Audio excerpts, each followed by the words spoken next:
Se não é salvacionista, o que é então o Espiritismo? E nós diríamos, com uma palavrinha só, o Espiritismo é pedagógico. Pedagógico? O que significa isso? Significa que a doutrina espírita, ela é uma doutrina que nos propõe um processo educacional. Mas educação é uma palavra tão desgastada, mas coitada, tão prejudicada, que quando não se sabe falar de nada, se fala sobre educação. Diz que quem não sabe falar de nada, diz que quer falar sobre educação. Porque é uma palavra que se aplica a tudo. A pessoa não pede a nota fiscal, aí inventaram a tal da educação fiscal. Não sabe dirigir direito, aí inventaram a tal de educação do trânsito. Não cuida da natureza, em homenagem a André, criaram a educação ecológica, né? Não sabe exigir os seus deveres, os seus direitos e cumprir os seus deveres, educação para a cidadania, né? Então o pessoal usa o termo educação para tudo, mas não sabe que de fato tudo está na educação. Tudo está na educação. A um ponto, inclusive, dos nossos queridos Benedita Fernandes, de Araçatuba, São Paulo, Lins de Vasconcelos, nordestino emprestado ao Paraná, né, afirmarem pela mediunidade do nosso baiano, Divaldo Franco, que a doutrina espírita é doutrina de educação ou doutrina eminentemente educativa.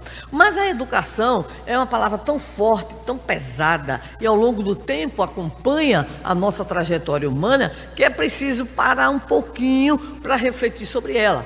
Ela tem duas origens, o educare e o educere, são expressões latinas. A primeira significa agir de fora para dentro, ou seja, uma ação exterior que quer impor determinadas aquisições, respostas, condicionamentos. E o educere, que seria exatamente o trazer de dentro para fora, no sentido de poder, de alguma maneira, auxiliar para que as potencialidades da criatura elas possam então aflorar. E é claro que na trajetória humana nós precisamos ora do educare e bem mais do educere, mas sem dispensar o educare, porque nós ainda somos seres rebeldes, que muitas vezes necessitamos de fato de uma força exterior para poder então agir. Já imaginemos, né? Possamos imaginar, por exemplo, se não houvesse multa no trânsito, que maravilha, não é verdade?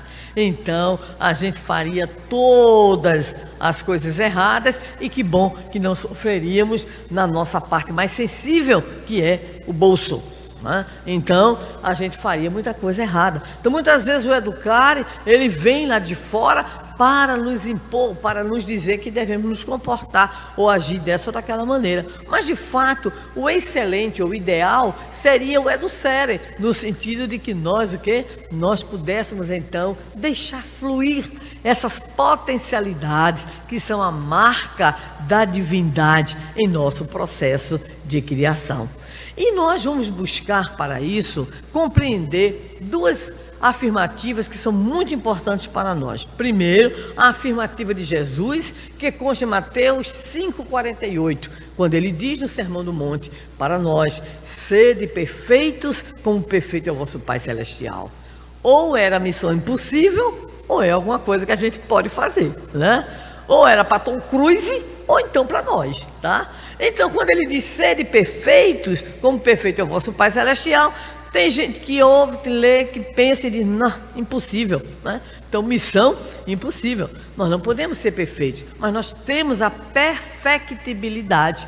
Mas nós vamos buscar agora a doutrina espírita para nos ajudar a entender o que é que Jesus quis dizer para nós com o ser perfeito. Será que Jesus estabeleceu uma missão impossível que nenhum de nós vai conseguir? Não, a doutrina espírita vem nos dizer que quando Jesus nos fala dessa perfectibilidade, ele se refere à nossa destinação.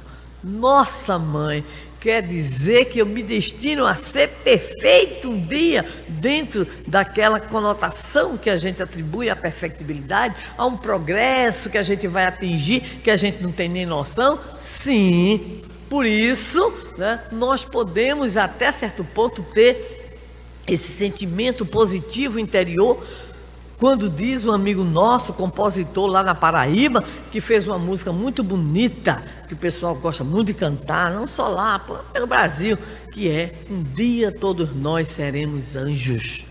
Eu digo, eu também. O meu é uma questão de anos, luz, mas eu chego lá um dia, né? Então, nós somos seres destinados a isso.